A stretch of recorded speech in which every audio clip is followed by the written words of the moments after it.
This is Scale Her Up, the podcast for female-led businesses ready to grow to 7 figures and beyond.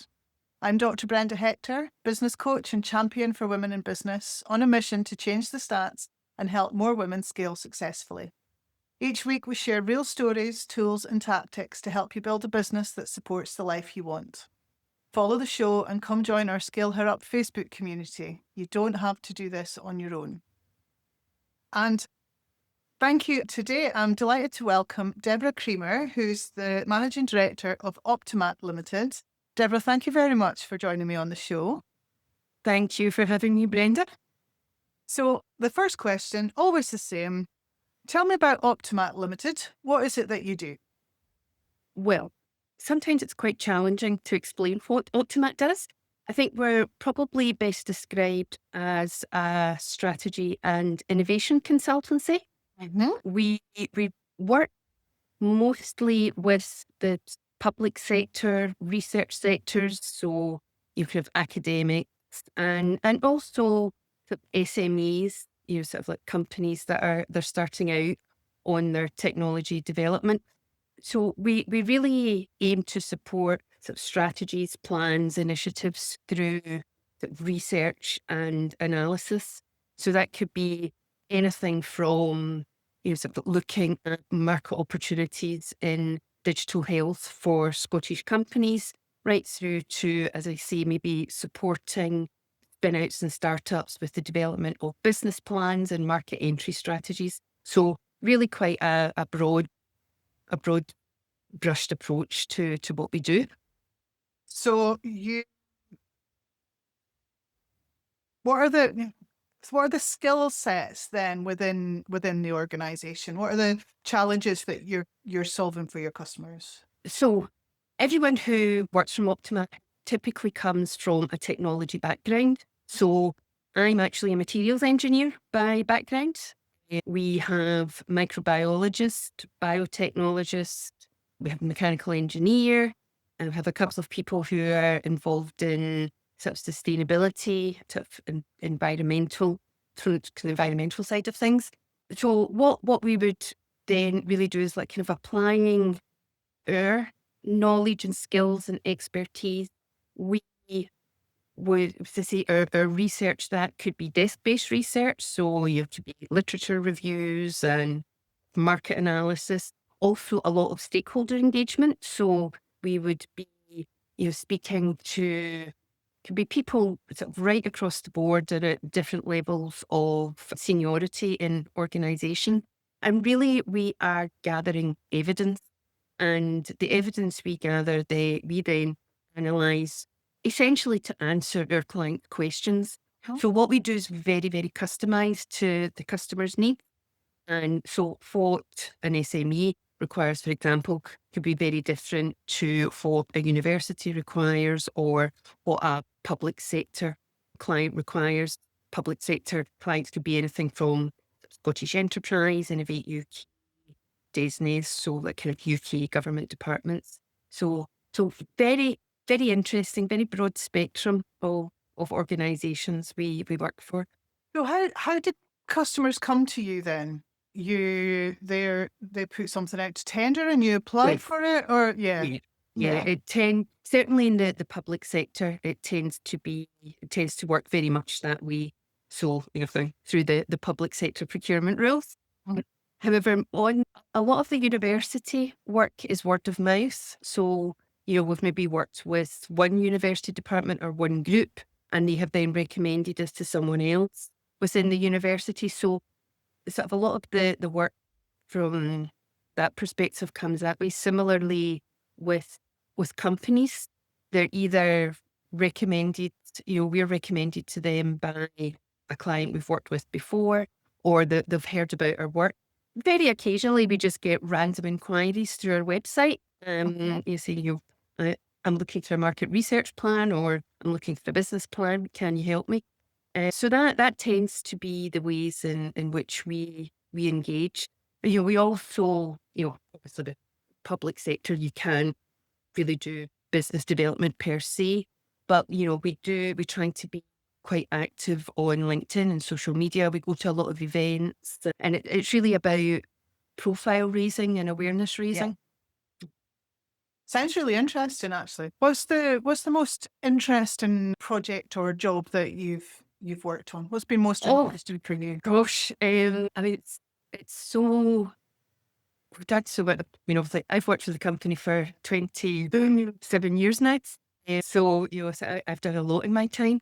I will, not be able to pick a particular one specific job. I'm very interested in, maybe working more with like the kind of smaller companies or with research organizations, because I'm a geek at heart, and I really enjoy finding out about kind of what companies are doing, of what technologies they're developing.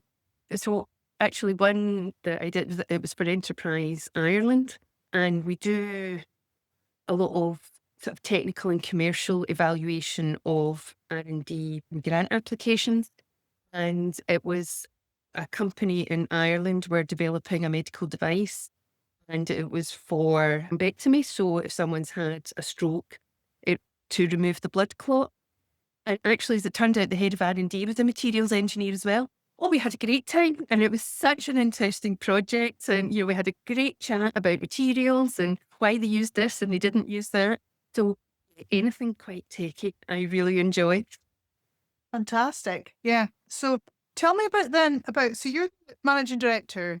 You've been there 27 years. Okay. Yes. Yeah. Yes. So tell me about your journey at Optimat then. Oh, well, actually I started out in industry, and at the time I was working for an electronics company, sort of involved in materials engineering, product development. And at the time I was applying to become a chartered engineer through the Institute of Materials. And the Scottish representative of the Institute worked for Optimat at the time. So I kind of got to know him through that. And the company I was working for, which was American headquartered, in its infinite wisdom, thought, yeah, we can service the European market from America.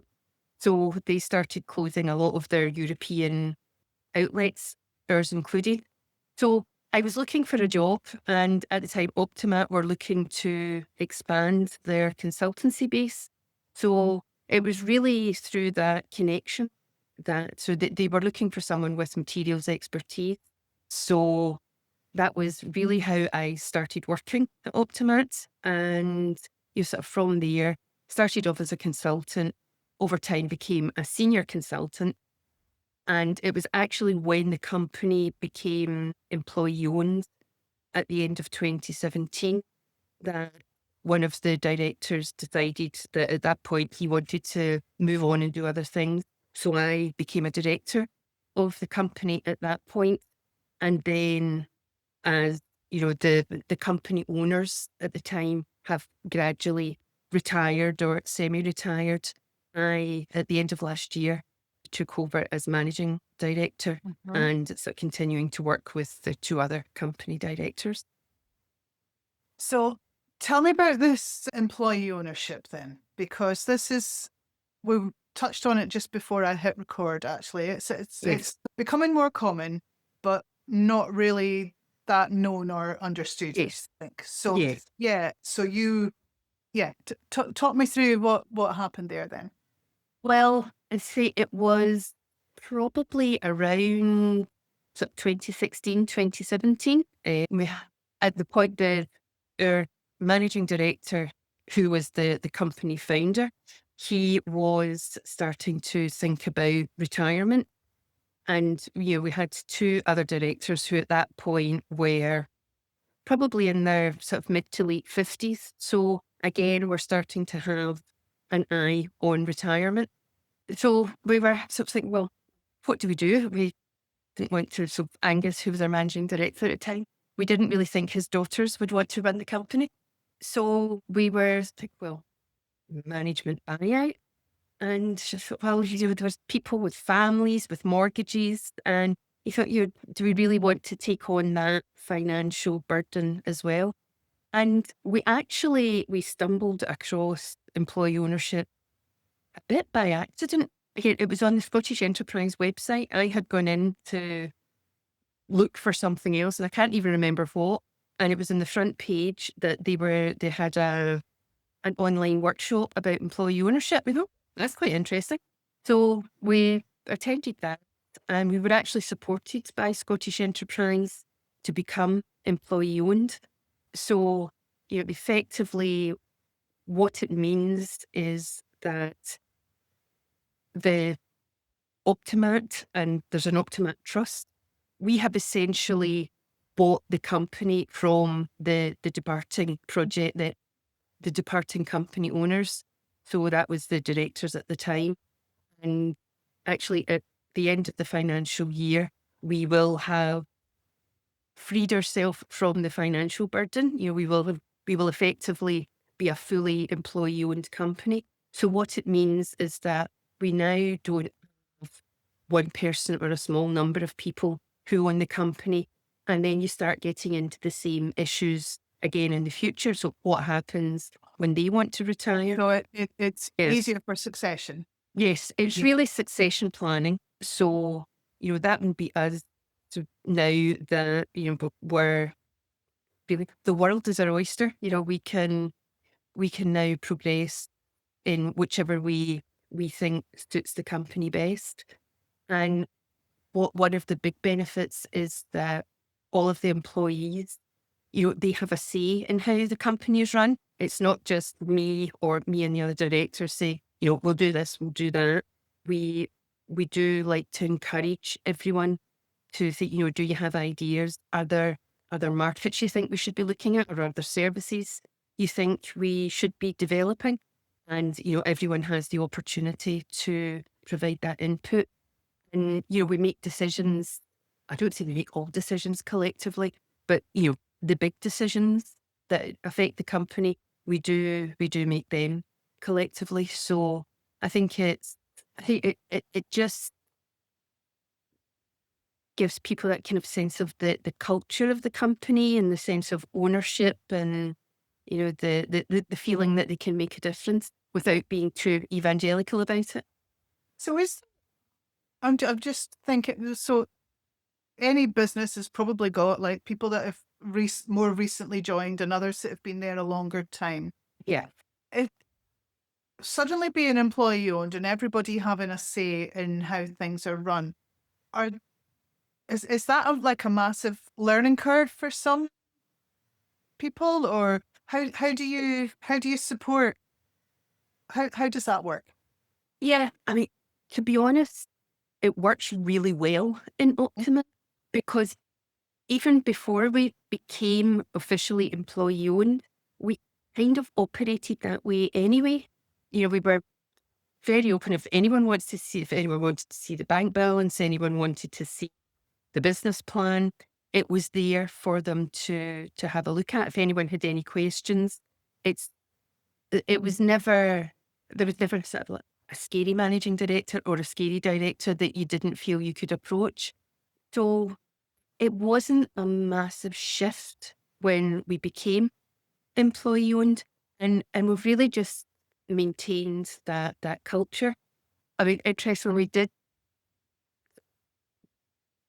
the about a year and a half ago, we started a recruitment process, and we actually recruited 2 graduates. And one of the things they were saying, they were asking how they were getting on and how they felt things were going. And I think actually both of them commented on the very flat structure that we have, and the fact that, so whilst I'm the managing director, I still get my hands dirty and I still do the work. And they said that was really quite refreshing, that, they were able to work alongside what would have been seen as senior people. And, it's the kind of exchange of knowledge and the learning that enables. And as I say, I think the whole employee ownership, that this culture that engenders, I think certainly enables us to work much more openly. And do you believe that it helps you to attract and retain talent? It's it certainly raises interest when, oddly, quite a lot of people don't know what employee ownership means. And when we were going through the recruitment process, it was a very common question that people asked. They wanted to know, what did employee ownership mean? How does it work in practice? So I think it generates interest, and I think the the combination of that and the type of work we do, we gosh, we found it very easy to recruit the last time. The number of applications we had, you thought, wow. And yeah, I mean, we make a bit of a joke that once you start working at Optimat, you never get to leave, because we have, you see, I've been there 27 years, so got colleagues that have been sort of like 20 years plus, 15 years plus. One of my directors, she still considers herself one of the new girl. Really? No. So we do, our turnover of staff is quite low, which is nice. So what do you think that's down to then? Because there are lots of businesses who don't have a load. They're struggling Mhm. to keep staff, or Yeah. what would be your, what do you think you're doing that's working? I think it's a combination of things. So, I mean, firstly, the type of work we do doesn't suit everyone. And it's so, we are quite careful in who we select when we're recruiting. But I think certainly one of the things that people feedback to me, and my experience as well, is just it's the variety of work that we do. It's, no 2 days are ever the same. You can be working in, so my background is in materials, but I've worked in sort of hardcore life sciences, sort of like therapeutics, or right through to say medical devices, but also advanced manufacturing. So it's really interesting. It's very varied. You're working with clients of all different sizes. But I think, without blowing our own trumpet, I think the people as well, as I say, when we recruit, we're quite careful when we're recruiting, and we try to identify people that we feel will fit in well in the company. And let's see, we like to think we're a friendly bunch, and that we're always there if people have questions, if people are struggling. It's just, if you don't want to talk to me, talk to one of your colleagues, talk to one of the other directors. So we try, again, we try to uh, keep the culture of the company that sort That of was very the word in open my and head, and I friendly. was almost just going to say it to you. Yeah, Yeah, yeah, yeah, yeah, culture is yeah, yeah, that's yeah, what's important. yeah, Yeah. yeah. I think so. Yeah. So you need to manage that culture then by bringing in the right people, Yes. calling out the wrong behaviors, or is that something that if somebody's not a right fit, do they leave quite quickly, or? We have had one, yes. And this just wasn't the right type of work for them. And I think they just got overwhelmed. Mm, And so we came to a mutual agreement that, maybe this just wasn't the right, I mean, nothing wrong with the person. They were very, very friendly and fitted in well in terms of the team, but the type of work just didn't suit them. But that has been a sort of very, very rare yeah. occurrence. So hire carefully. Yes, yes, Yeah. I think that's key to us. Yeah. So in terms of you as a managing director there, then Mhm. what are the challenges that you see for business? Because you're now the caretaker of Yes. yeah, there's a bit Yeah. of Yeah. responsibility there Yeah. for the rest of the staff. And so Yeah. what are the challenges then that a business like yours is facing in the future, do you think? Well, I think probably one of the main challenges for us, because we do a lot of work for the public sector, is public sector budgets. That, you know, and speaking to other people that maybe do similar work to us, they're seeing exactly the same thing, that it's a lot of the the clients who have worked with in the past, who would be issuing tenders left, right, and centre, are now it's much more. They're much more careful. Things are taking longer to come out. There's maybe not as much coming out.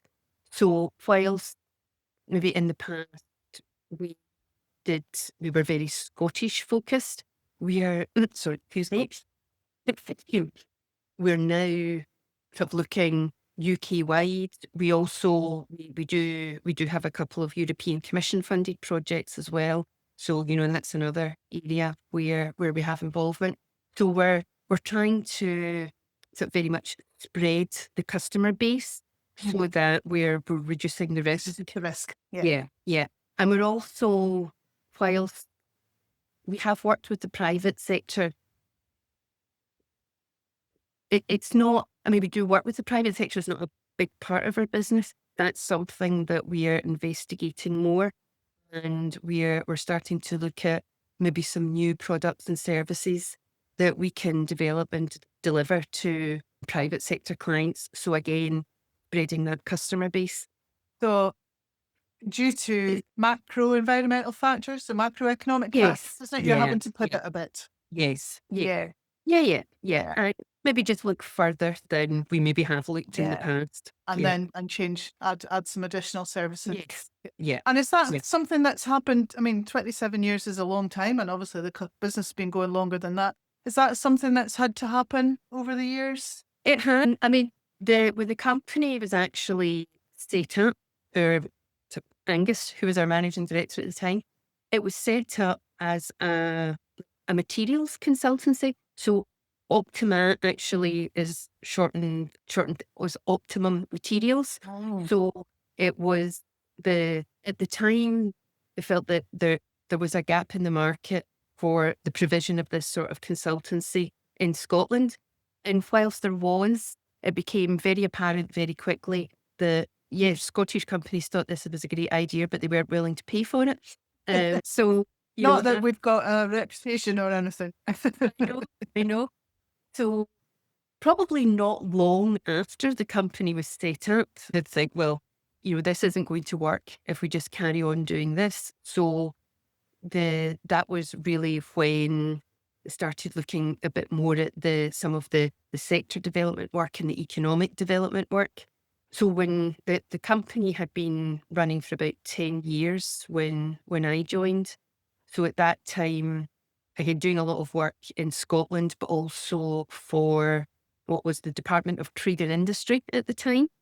And then, departments changed, they get split into different bits. The regional development agencies were set up in England. So we did quite a lot of work with the regional development agencies, but then they got rid of them and they set up local enterprise partnerships. So it was then, so that there have been, over the years, we've had to maybe not necessarily change what we offer, but change how we approach the market and who our customers were. And then, we've seen over the years, we've seen a big shifts in technology in terms of, I say maybe 15 years or so ago, everything was nanotechnology. You gave it a sprinkling of nanotechnology and it got money. But now, that's just standard technology now. That's not a thing anymore. But what we have seen is a big shift to sort of digital and data technologies. So we actually have two consultants that are very strongly focused in that area. And obviously with all of the sort of net zero strategies that are in place in Scotland and the UK and across Europe, there's a lot of emphasis on sort of sustainability and net zero. So the two new recruit have both come from that background. So, and we sort of develop skills internally or recruit to, basically enable us to continue to meet the client's needs as their needs change. Yeah. So if you're not moving with the market, Yeah, you wouldn't still be here. yeah, Yeah. absolutely, yeah. So that I can't not ask you then about AI. Oh, yes, yeah, but yes. We're going to do some AI and it's going to be fabulous. Is what that a lot of businesses are embracing it, a lot are Yes, not, a lot of people yeah, are somewhere in between going, how's this going to impact me? yeah, Is it just a yes, fad, or is it something I should be getting on board yes, with? Do you have yes. any thoughts there, or? We're the kind of in between at the Mhm. moment. We know it's happening, and it really does impact businesses like ours. We could say, well, clients with time could do what we do with a bit of AI help. So we are using it, but we're using it carefully. That there are tools that we're using to, maybe you have 5 or 6 pretty big reports that you want to review. So it can be very useful to say, summarize that, please pull out the key point. Or, we have our own reports. Create me an executive summary. So something that would have maybe taken you half a day, you can do in 10 minutes. Yeah. So, but so whilst it's very useful and very helpful, on the flip side, I think you have to be very careful because we all know certainly at the moment, the problems with AI in that it makes stuff up, it hallucinates, it's very obsequious and can tell you, it can be too positive. So we, and if you put something in front of you, say, that's ChatGPT, you can tell it's got a particular style of writing. So, so we tend to use it internally for, as I say, things like analysing reports, summarising things, rather than for producing outputs for clients. The client output is still very much, it's us, because that's really what we sell. We sell the people, we sell the knowledge, we sell their sort of tacit expertise rather than, something that could be churned out on a So laptop. it's you're using it for efficiency. Yes, Yeah. efficient, speeding things up, a bit of efficiency, productivity. And as I say, things that would have maybe taken us a day or 2 days, we can do in half a day, we can do in a couple of hours. So it just means that we can move things along a bit faster. And is there any work that you're doing for your customers then that where they're, I don't know, like, are you helping them with implementing it or Well, understanding it, or? that's one of the new services that we're looking at the moment is, what does AI mean for you? Mhm. And where are the potential risks for your company? But on the flip side, where do you have a particular strength that AI can't do? And from that, so, well, what are the opportunities then? So I think at the moment, everyone is very AI scary and it's going to take my job. Well, there are there are also opportunities. You can flip it on its head. So that's one of the things we're looking at the moment.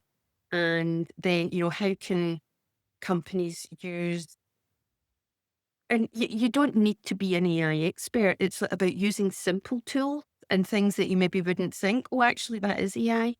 And a bit like us is how you can use them to improve efficiency, improve productivity. And say we have 2 members of staff who are sort of very clued in that whole area, sort of like digital technologies is their key area of expertise. So we're coming at it with a bit of understanding as well in both the pros and the cons.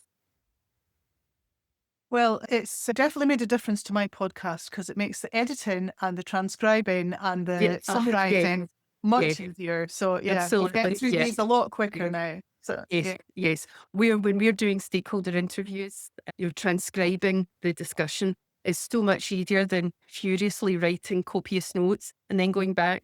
What does that say? being able to be in the conversation, present in the conversation, Yes. and Yeah. not You're being actually back you're up right. looking at Yeah, someone. Yeah. Yeah. yeah, Yeah. yeah. Yeah. So, Deborah, I wanted to ask you about, because the whole point of Scale Her Up is it's about females starting, scaling, leading businesses. So here you are, managing director, leading Optimat through, an very exciting time, I think, should think. Yes. What would be your advice for another woman thinking of following in your footsteps? Well, the first thing is that don't think you can't do it because you can. It's I think maybe sometimes I was like, no, I couldn't run a business. And well, you probably could. It's not. It's. I say, I'm not going to say it's not that difficult. Obviously there are challenges, but absolutely, if It's you not want as to do it, difficult go as a for lot it. of people think it is it? Absolutely, yeah, yeah, yeah, yeah, yeah. Don't be afraid to ask for help. You can't know everything. And, you can't do everything.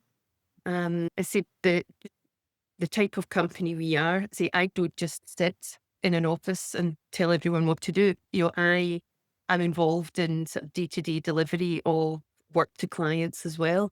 So, sometimes you can get a bit overwhelmed. You think, oh, I've got too much to do. So ask for help, whether it's, within the company or external help as well. There are organizations out there that, certainly offer support and advice to startups and right through to well-established companies like us. And yeah, I think that those would be my two key pieces of advice. Like, go for it. And Yeah, then once you go for it, if you need help, ask for it. absolutely. Absolutely. There's people like you and me here to Yeah, work yeah, with. yeah, yeah. Yeah, yeah. So what have you learned about yourself on your journey? Oh goodness.